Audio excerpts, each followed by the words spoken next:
Friends, welcome to our channel. இன்றைக்கி வீடியோவில் என்ன பார்க்க போகிறோம் அப்படின்னா, பட்ஜெட்குள்ளே ஒரு வாரத்திற்கான காய்கறிகளை நான் எப்படி வாங்குகிறேன் அப்படிங்கிறதையும், காய்கறிகள் வாங்கும்போது நம்ம என்ன டிப்ஸ் அண்ட் ட்ரிக்ஸை வந்து ஃபாலோ பண்ணலாம் அப்படிங்கிறதையும் இந்த வீடியோவில் நிறைய பேர் கேட்டிருக்கிற ஒரு வாரத்திற்கான மெனு பிளானையும் உங்களோட ஷேர் பண்ணிக்கலான்னு இருக்கேன்.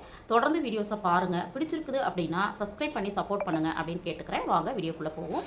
இதுதான் வந்து இந்த வாரத்திற்கான காய்கறிகள். நான் இந்த காய்கறிகள் எல்லாம் எடுத்து வச்சுட்டு என்னுடைய பட்ஜெட் என்ன, அந்த பட்ஜெட்குள்ளே வாங்கியிருக்கிறேனா இல்லை அதிகமாக வாங்கியிருக்கிறேனா அப்படிங்கிறத நான் ஷேர் பண்ணுறேன்.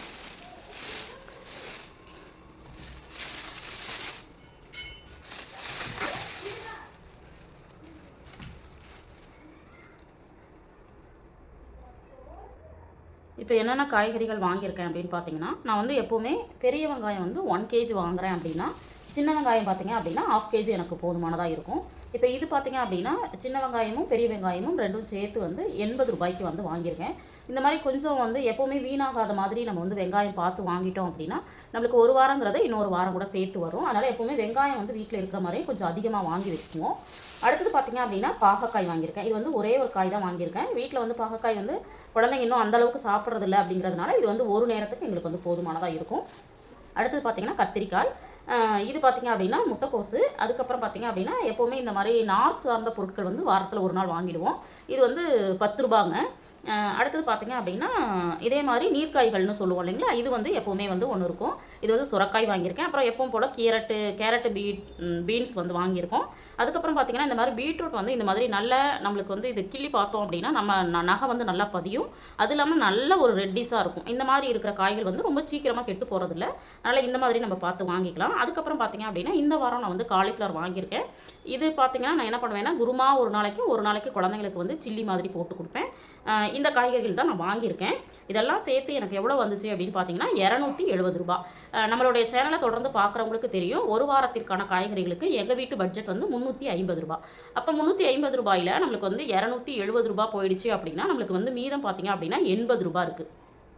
ஒரு வாரத்தில் 80 ரூபா இருக்குது. இப்போ இந்த 80 ரூபாயில் இப்போ இதில் இல்லாத என்ன வாங்குவோம் அப்படின்னு பார்த்தீங்கன்னா ஒரு நாள் விட்டு ஒரு நாள் வந்து ஒரு கீரை மட்டும் வாங்கிடுவோம். இப்போ பார்த்தீங்கன்னா நம்மளுக்கு வந்து இந்த காய்கறிகள்லாம் வாங்கும்போது அந்த கடையிலேயே என்ன பண்ணுறாங்க அப்படின்னா, இது வந்து இந்த வாரம் மட்டும் நான் கடையில் வாங்கினேன். மற்ற வாரங்கள்லாம் நான் சந்தையில் தான் வாங்குவேன். இந்த வாரம் என்னால் சந்தைக்கு போக முடியல அப்படிங்கிறதுனால நான் வந்து கடையில் தான் வாங்கிட்டு வந்தேன். இந்த கடையில் மட்டும் பார்த்தீங்கன்னா இந்த மாதிரி காய்கறிகள் வாங்கும்போது இந்த கருவேப்பிலையும் கொத்தமல்லி தலையும் நம்மளுக்கு என்ன பண்ணுறாங்கன்னா ஃப்ரீயாக கொடுத்துட்றாங்க. அதனால் இதுக்கு வந்து காசு கிடையாது.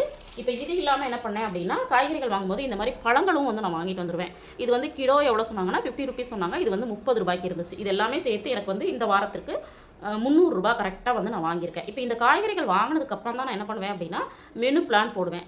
சில நேரங்களில் வந்து பிளான் போட்டுட்டு காய்கறிகள் வாங்குவோம். சில நேரங்களில் காய்கறிகள் வாங்கிட்டு நான் வந்து பிளான் போடுவேன்.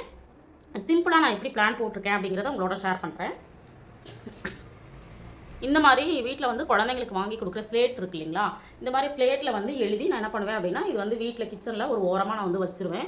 இது வந்து பார்த்திங்க அப்படின்னா இதை வந்து காய்கறிகள் வாங்கிட்டு வந்ததுக்கப்புறம் இந்த மாதிரி ரெடி பண்ணுறதுங்கிறது ஒரு 10 நிமிஷம் இல்லைங்க, ஒரு 5 நிமிஷம் நம்ம பிளான் பண்ணாலே போதுமானது. அந்த வாரம் ஃபுல்லாக நம்மளுக்கு வந்து ஃப்ரீயாக இருக்கும். இப்போ வந்து பார்த்திங்க அப்படின்னா நான் திங்கள்ல இருந்து ஞாயிறு வரைக்கும் 7 நாளுமே வந்து நான் உங்களோட ஷேர் பண்ணுறேன்.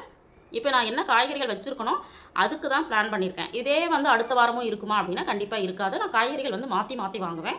அப்போ வந்து இந்த பட்ஜெட் மெனு பிளான் வந்து கண்டிப்பாக மாறும். இந்த மாதிரி நம்ம வீட்டில் இருக்கிற பழைய ஸ்லேட்டை வச்சு நம்ம என்ன பண்ணிக்கலாங்க, ரொம்ப ஈஸியாக பண்ணிக்கலாம். இதுவே வந்து ஆன்லைன்லலாம் நிறைய பேப்பர்ஸ்லாம் கிடைக்குது அப்படின்லாம் சொல்கிறாங்க. பட் அதெல்லாம் விட இது வந்து எனக்கு பெஸ்ட்டாக இருக்குது அப்படிங்கிறதுனால நான் இதை யூஸ் பண்ணிட்டுருக்கேன்.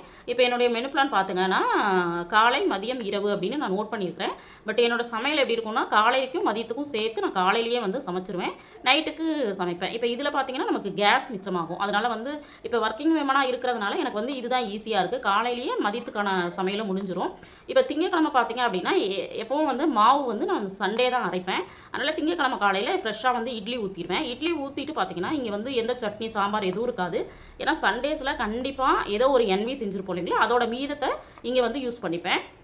இப்போ சண்டே நம்ம ஹெவியாக சாப்பிட்ருக்கோங்கிறதுனால மதியானத்துக்கு பார்த்தீங்கன்னா சிம்பிளாக ரசம் வச்சுட்டு உருளைக்கிழங்கு வறுவல் வந்து நான் பண்ணிவிடுவேன். இதுதான் இதை வந்து ரெண்டுமே காலையிலே பண்ணிவிடுவேன். அடுத்தது நைட்டில் பார்த்தீங்கன்னா இந்த மாவு இருக்கும் இல்லைங்களா, அதோட ஒரு சட்னி, தக்காளி சட்னி மேக்ஸிமம் இருக்கும். ஏன்னா குழந்தைங்களுக்கு அது பிடிக்குங்கிறதுனால இது பண்ணிவிடுவேன். அடுத்து செவ்வாய்க்கிழமை பார்த்தீங்க அப்படின்னா நம்ம வந்து இட்லி மாவு இருக்கிறதுனால இட்லி சாம்பாரும் செவ்வாய்க்கிழமை எப்போவுமே எங்கள் வீட்டில் வந்து சாம்பார் இருக்கும், அதோட சேர்த்து இட்லி வந்து பண்ணிவிடுவேன். இந்த சாப்பாட்டுக்கான சாம்பார் இருக்குது இல்லைங்களா, அதே சாம்பாரை இட்லிக்கும் நாங்கள் பயன்படுத்திக்குவோம். அதில் வந்து இந்த வாரம் கத்திரிக்காயும் உருளைக்கிழங்கையும் போட்டு சமைக்கலான்னு இருக்கேன். ஆனால் ஏன் உருளைக்கிழங்கு இல்லாமல் இருக்குது அப்படின்னு நீங்கள் கேட்கலாம். உருளைக்கிழங்கு பார்த்தீங்கன்னா 1 கிலோ வாங்கினேன்னா எனக்கு 2 வாரம் யூஸ் பண்ணிப்பேன். போன வாரம் வாங்கினது இருக்குது, அதனால் நான் வாங்கலை. அதே இந்த சாம்பார் ப்ளஸ் வந்து பார்த்திங்கன்னா கேரட் வச்சு நான் வந்து பொரியல் பண்ணிப்பேன். இப்போ இந்த இடத்துல பார்த்தீங்கன்னா நான் வந்து சொல்கிறது கீரை வந்து ஒரு நாள் விட்டு ஒரு நாள் இருக்கும். இப்போ இங்கே இல்லை அப்படின்னா இங்கே கண்டிப்பாக ஒரு கீரை இருக்கும். இதோட அடிஷ்னலாக சேர்த்து ஒரு 10 ரூபாய்க்கு கீரை வாங்கி என்ன பண்ணிடுவேன் அப்படின்னா அடிஷ்னலாக பண்ணிடுவேன். அப்போ வந்து செவ்வாய்க்கிழமை நைட்டு பார்த்தீங்கன்னா சப்பாத்தியும் குருமாவும் இருக்கும். இப்போ வந்து நான் என்ன பண்ணியிருக்கேன்னா இங்கே வந்து காலிஃப்ளவர் வாங்கியிருக்கேன், அதனால் காலிஃப்ளவரில் வந்து குருமா பண்ணிக்கலாம் அப்படின்னு இருக்கேன். அடுத்தது புதன்கிழமை காலையிலேயே பார்த்தீங்க அப்படின்னா தோசை ஊற்றிடுவேன். ஏன்னா மாவு வந்து 2 நாள் 3ஆவது நாள் ஆகும்போது கொஞ்சம் புளிச்ச மாதிரி ஆகிடுங்கிறதுனால நான் வந்து தோசை இங்கே ஊற்றிட்டு இங்கே வைக்கிற காலிஃப்ளவர் குருமா இருக்கு இல்லைங்களா, இதை வந்து இங்கே யூஸ் பண்ணிப்பேன். அடுத்தது வந்து எப்போவுமே புதன்கிழமை மதியம் எங்கள் வீட்டில் வந்து வெஜ் பிரியாணி இருக்கும், ஏதோ ஒரு சாப்பாடு வெரைட்டி ரைஸ் இருக்கும். இந்த இடத்துல பார்த்தீங்கன்னா ஒரு வாரம் வெஜ் பிரியாணி இருக்குது அப்படின்னா வெரைட்டி ரைஸ் ஏதாவது இருக்கும். புளி சாதம், தக்காளி சாதம், லெமன் சாதம், இந்த மாதிரி வெரைட்டி ரைஸ் வந்து புதன்கிழமை பண்ணிடுவோம். அப்போது நைட்டுக்கு பார்த்தீங்க அப்படின்னா கண்டிப்பாக இங்கே இருக்கிற சாப்பாடு மீதம் இருக்கும். அதனால் கோதுமை தோசை மட்டும் சிம்பிளாக ஊற்றிட்டு ஒரு சின்ன சட்னி வந்து இந்த இடத்துல அரைச்சிருவோம். இதுதான் வந்து 3 நாளைக்கு. அடுத்தது வந்து வியாழக்கிழமை பார்த்தீங்கன்னா மாவு வந்து எங்கள் வீட்டில் வந்து திங்கள், செவ்வாய், புதன் 3 நாளில் முடிஞ்சிடும். அப்படி தான் நான் வந்து மிக்சியில் தான் அரைச்சிட்ருக்கேன், நான் கிரைண்டரில் அரைக்கிறது இல்லை. அதனால் எங்களுக்கு வந்து 3 நாளில் காலியாகிடும். அடுத்தது பார்த்திங்கன்னா வியாழக்கிழமை கோதுமை ரவா இருக்கும், உப்புமாவும் கோதுமை ரவாவும் இருக்கும். இதுக்கு வந்து சில சமயம் சட்னி பண்ணுவோம், சில சமயம் சட்னியே தேவையில்லைன்னு சொல்லிட்டு பண்ணிடுவோம். இப்போ வந்து நான் இங்கே வந்து பார்த்திங்கன்னா இந்த மாதிரி சொரக்காய் வந்து சிம்பிளாக வாங்கியிருக்கேன் இல்லைங்களா, இது சின்னதாக நான் வந்து தக்காளி வெங்காயம் போட்டு கடையல் மாதிரி பண்ணிடுவேன். இந்த இடத்துல பார்த்திங்க அப்படின்னா இந்த கடையலுக்கு வந்து இந்த தண்டு இருக்கு இல்லைங்களா, இது வந்து கூட்டு மாதிரி பண்ணிக்கலாம் அப்படின்னு சொல்லிட்டு பிளான் பண்ணியிருக்கிறேன். அடுத்தது வந்து இங்கே பார்த்திங்க அப்படின்னா அடை தோசை ஈவினிங்கில் வந்து ஒரு 5 மணிக்கு ஊற வச்சோன்னா ஒரு 2-2.5 மணி நேரம் ஊறினதுக்கப்புறம் அடை தோசை பண்ணிவிட்டு கார சட்னி பண்ணிப்பேன். அடுத்தது பார்த்திங்கன்னா வெள்ளிக்கிழமை காலையில் எப்போவும் சாம்பார் தான் இருக்கும், அதனால் பொங்கல் வந்து ஒரு டம்ளர் வச்சு பொங்கல் பண்ணி அந்த சாம்பார் யூஸ் பண்ணிப்போம். மதியானத்துக்கு சாம்பாரும் நம்ம வந்து பீட்ரூட் வாங்கியிருக்கோம் இல்லைங்களா, இந்த பீட்ரூட்டை பொரியல் வந்து பண்ணிக்கலாம். இந்த இடத்துல பார்த்திங்க அப்படின்னா ஒரு கீரை வந்துடும். எப்படினாலும் ஒரு நாள் விட்டு ஒரு நாள் வந்து பார்த்திங்கன்னா கீரை வந்து வீட்டில் செஞ்சுருவோம், பொரியல் பண்ணிவிடுவோம். அடுத்தது பார்த்திங்கன்னா இங்கே சப்பாத்தி ப்ளஸ் வந்து தேங்காய் சட்னி. சப்பாத்திக்கு குருமா பண்ண மாட்டோம், தேங்காய் சட்னி தான் ஏதாவது ஒன்று பண்ணிக்குவோம்.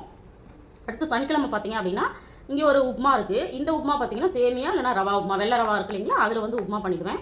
அதுக்கப்புறம் இந்த பாகக்காய் வாங்கியிருக்கோம் இல்லைங்களா, இது வந்து சிம்பிளாக ஒரு புளிக்குழம்பு பண்ணிவிட்டு முட்டைக்கோஸ் வாங்கியிருக்கோம் இல்லைங்களா, இது வந்து நான் பொரியல் பண்ணிப்பேன். சில சமயங்களில் சட்னி அரைக்கிறதுக்கும் நான் வந்து பயன்படுத்துவேன். அடுத்தது பார்த்திங்க அப்படின்னா இந்த இடத்துல பரோட்டா கடை அப்படின்னு போட்டிருக்கேன். இது பார்த்திங்கன்னா வாரத்தில் ஒரு நாள் மட்டும் நைட்டில் டிஃபனும் ஏதோ ஒன்று வந்து கடையில் வாங்கிப்போம். வாரம் வாங்கினா காசு நிறைய செலவாகுமே அப்படின்னு நீங்கள் நினைக்கலாம். இது வந்து எங்களுடைய செலவு பார்த்திங்கன்னா 100லேருந்து 150 ருபீஸ் வந்து நாங்கள் செலவு பண்ணுவோம், அதுக்கு மேலே போகாது. அதனால் வந்து வாரத்தில் ஒரு நாள் கொஞ்சம் நம்மளுக்கு ரெஸ்ட் கிடைக்கணுங்கிறதுக்காக வாங்குறது. ஆனால் கடையில் தான் வாங்குவோம், ஆன்லைனில் இது வரைக்கும் வாங்கினதே கிடையாது.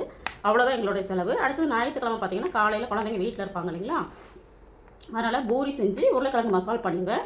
அதோட மதியம் பார்த்திங்கன்னா ஏதோ ஒரு NV இருக்கும். NV அப்படின்னா மட்டன், சிக்கன், அப்புறம் வந்து முட்டை குழம்பு, அப்புறம் ஏதாவது ஒரு நாளைக்கு மாதத்தில் ஒரு நாள் ஒரு பிரியாணி இருக்கும், அப்புறம் மீன் இருக்கும். இந்த மாதிரி ஏதோ வாரம் ஒன்று அப்படின்னு சொல்லிட்டு பிளான் பண்ணிப்போம். இதுதான். அதுக்கப்புறம் நைட்டு பார்த்திங்க அப்படின்னா இங்கே மதியம் என்ன செய்கிறோமோ அதுவே தான் இங்கேயும் இருக்கும். இவ்வளோ சிம்பிளான ஒரு மெனு பிளானை வந்து நம்ம பண்ணிக்கிட்டோம் அப்படின்னா அந்த வாரம் ஃபுல்லாக நம்மளுக்கு வந்து மண்டையை போட்டு உடச்சிட்டு என்ன செய்கிறது, இது என்ன பண்ணலாம், அது என்ன பண்ணலாம் அப்படிங்கிற ஐடியாவே அந்த டென்ஷனே நம்மளுக்கு இருக்காது. அதுக்காக எங்கள் வீட்டில் வந்து இந்த மாதிரி இதை நாங்கள் பண்ணிகிட்ருக்கோம். பார்க்குற வியூவர்ஸ் நீங்களுமே இந்த மாதிரி ஒரு சின்ன பிளான் பண்ணிக்கோங்க. இந்த வீடியோ உங்களுக்கு வந்து கண்டிப்பாக யூஸ்ஃபுல்லாக இருந்திருக்கும் அப்படின்னு நினைக்கிறேன். யாருக்கெல்லாம் இந்த வீடியோ பிடிச்சிருக்கு அப்படிங்கிறத கண்டிப்பாக கமெண்ட்டில் சொல்லுங்கள். இல்லை ஆல்ரெடி யாரெல்லாம் இந்த மாதிரி பிளான் பண்ணிட்டு இருக்கீங்க அப்படி இருந்தாலுமே கண்டிப்பாக அவங்களோட எக்ஸ்பீரியன்ஸை ஷேர் பண்ணுங்கள் அப்படின்னு கேட்டுக்கிறேன். தேங்க்ஸ் ஃபார் வாட்சிங்.